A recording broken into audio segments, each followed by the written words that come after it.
Дозволете ми само да ве запознаам како новинари, а преку вас и граѓаните, за одредени активности кои што во моментот се во тек. Во моментот се гради потисниот и доводен цевковод од Раборци.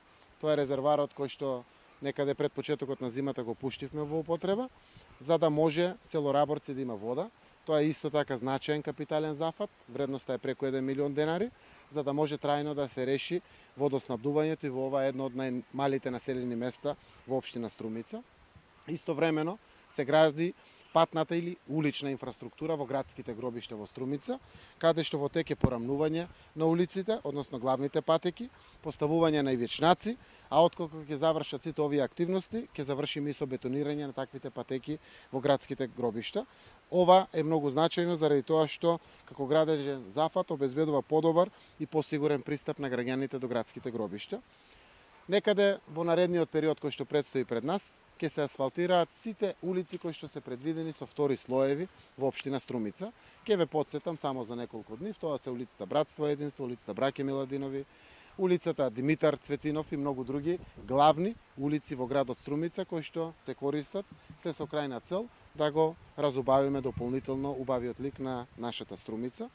Во моментот се поставуваат сите бетонски работи кои што се улици, тротоари, подпорни ѕидови, се изведени во последниот месец 14 вакви зафати, а во периодот кој што предстои пред нас, предстојат уште 20 вакви зафати. Почнаа со изведба тротоарите во Струмица, во моментот се редат тротоари на 4 локации, а некаде почетокот на август целосно ќе биде изведена хоризонталната и вертикалната сигнализација во Струмица.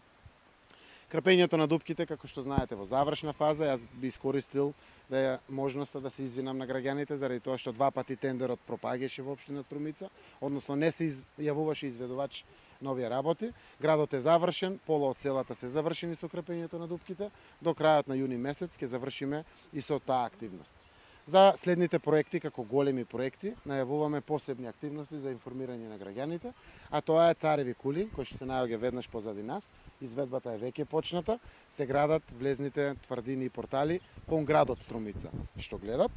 Истовремено, почетокот на идната седмица почнува одводнувањето на Егејското мало позади хотел Глигоров, со уредување на патната инфраструктура во самото Егејско мало.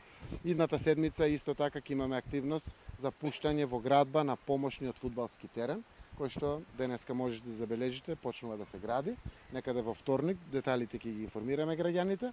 Бетовенова улицата се гради, асфалтирањето овој викенд ќе почне, некаде исто така идната недела, како голем инвестиционен зафат, ќе може да информираме и се надевам дека до крајот на јуни месец, заради тоа што се завршуваат финалните визуелни уредувања на ободниот канал на градот Струмица, кој што е завршен проект, за да можеме свечено да го пуштиме во употреба, како што рековме пред да почнат големите дождови при крајот на август, кои што се знаеле во минатото во Струмица да направат доста проблеми. Со тоа сакаме да најавиме интензитетот на сите активности согласно програмите и буџетот на општина Струмица се реализираат со одлична динамика. Се надевам дека граѓаните, додека се изведуваат сите овие инфраструктурни проекти, ќе имат за разбирање заради тоа што ќе имаме често и блокирани улици, пешачки патеки, тротоари или слично, за да можеме исто така како потреби на граѓаните, нотирани во програмите и буџетот за 2014 година, да бидат реализирани.